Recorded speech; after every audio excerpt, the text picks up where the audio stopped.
ڕۆژ بە ڕۆژ ئاڵۆزیەکانی نێوان ویلایەتە یەکگرتووەکانی ئەمریکا و کۆماری ئیسلامی ئێران پەرەدەسێنێت. سەرەتا جەنگ و دواتر ئاگربەست. چەندین ڕۆژ بردومانی چڕ و گەمارۆی دەریایی. دواتر پاکستان و قەتەر دەستپێشخەریان کرد و جەنگ وەستا، کەچی وا دووبارە زەنگی جەنگێکی دیکە لێدەدات.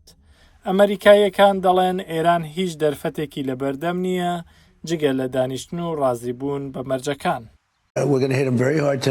ئەم شەو زۆر بە توندی لیان دەدەین. سبەی شەو دیسان لیان دەدەینەوە و بۆمبارانیان دەکەین و دوو سبەیش بە هەمان شێوە.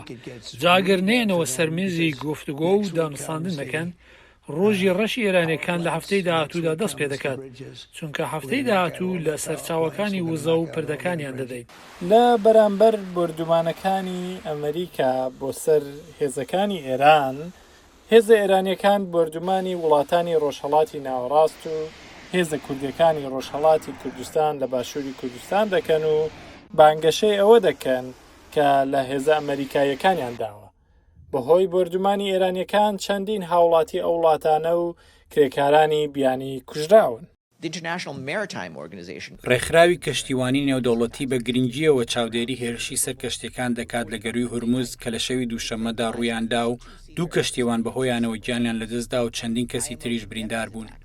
ئێمە و هێرشانەی دانە دەکەین و دووپاتی دەکەینەوە کە توندوتیژی دەبێت کۆتایی پێبێت. حکوومەتی هیندستانیش بە توندی ئیدانەی کوژرانی کەشتیوانێکی هیندی کردووە کە بەهۆی بردومانەکانی ئێرانەوە لەسەر کەشتێکی بازرگانی قوبرسی لە کاتی کارکردندا کوژرا بوو.